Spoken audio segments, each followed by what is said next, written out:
প্রথমেই ক্ষমা চেয়ে নিচ্ছি তোমাদের কাছ থেকে। ভিডিওতে যদি নতুন হও আর যদি নতুন ইউজার্স হও, মানে যদি নতুন ইউটিউবে সোশ্যাল মিডিয়ায় নতুন এসছো কাজ করতে, তাহলে এই ভিডিওটা অবশ্যই শেষ পর্যন্ত দেখবে। না দেখলে কিন্তু অনেক বড় মিস করবে, যেহেতু আমি এই ইউটিউব প্ল্যাটফর্মে 4 বছর লাগাতার মেহনত করছি। এই ভিডিওটা অবশ্যই শেষ পর্যন্ত দেখবে। অনেক প্রবলেমের সম্মুখীন হতে হচ্ছে, বাট তবুও একবারও ভাইরাল হতে পারছি না। একটা চ্যানেলকে মনিটাইজেশন করতে পারিনি, একটা আদৌ উপার্জন হয় কিনাও আমি বুঝতে পারলাম না এখান থেকে। তো আমি এখানে 4 বছরে কি বাল ছিঁড়ছি।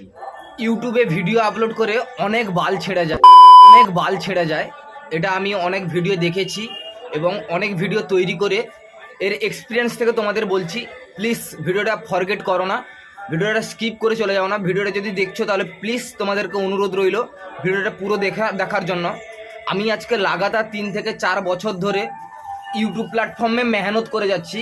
আমি তোমাদেরকে এর প্রুফও দেখাতে পারি। এর প্রুফ তোমাদেরকে দেখাচ্ছি। আমার একটা নয় 2-3টা চ্যানেল খুলেছি, তো একটা চ্যানেলে হচ্ছে না, তো দ্বিতীয় দেখেছি, ট্রাই করেছি, বাট কোনো চ্যানেলেই হচ্ছে না। আমি যে 4 বছরেতে ইনভেস্ট করেছি, যে ভিডিও মানে বানিয়েছি, আবার চলছে না, ডিলিট মেরে দিয়েছি, তো অনেক ভিডিও হচ্ছে না। যে স্ট্রাগল করেছি, যে আমি পরিস্থিতিতে আমি এই মুহূর্তে এই কথাগুলো বলছি, খুবই কষ্টের সহিত তোমাদের সঙ্গে বলছি। তোমরা হয়তো ভিডিওটা শেয়ার করবে কিনা জানি না, তোমরা ভিডিওটা কতটা দেখবে, কতটা অনুপ্রাণিত হয়ে দেখবে সেটাও বুঝতে পারছি না আমি।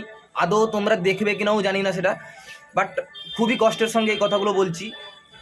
অনেকেই হয়তো বড় হয়েছে বন্ধুরা, বাট অনেকেই না বাল ছেড়ে ফেলেছে। সত্যি বলছি, আমি কিন্তু এখনও কনফিউজড ইউটিউব থেকে সত্যি উপার্জন হয় কি না। আমি অনেক ভিডিও দেখেছি, অনেকেরই ভিডিও দেখেছি, এই কামাচ্ছে, ওই কামাচ্ছে, হ্যান করছে, ত্যান করছে, বাট আমিও চেষ্টা করেছি লাইফে কিছু করার।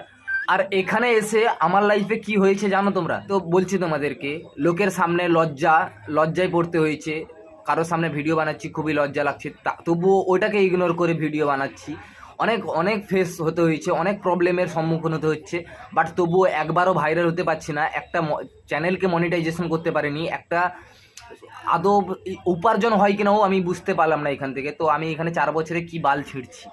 তো এই কথাটা আমি ওই সমস্ত বন্ধুদেরকে বলতে চাই যারা এখান থেকে এতদিন ধরে পরিশ্রম করছে বাট কিছু করতে পারছে না, আমারই মতো যদি কেউ থেকে থাকো, তাহলে প্লিজ অন্তত একটা কমেন্ট করবে এবং আমাকে সাপোর্ট করবে।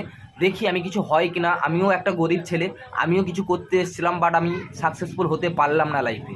এটাই আমার আনসাকসেসফুল কিছু বক্তব্য তোমাদের কাছে রয়ে গেল। যদি ভালো লাগে চ্যানেলটিকে অবশ্যই সাবস্ক্রাইব করবে। আর আমি ভিডিও বানানো এখনও ছাড়ছি না, আর ছাড়বো না। দেখে লেগে থাকবো তোমাদের কতটা সাপোর্ট পাই শেষ পর্যন্ত। So thank you, bye bye. কালকে বিশ্বকর্মা পুজো, আমার তরফ থেকে সকলের প্রতি শুভ বিশ্বকর্মা পুজো।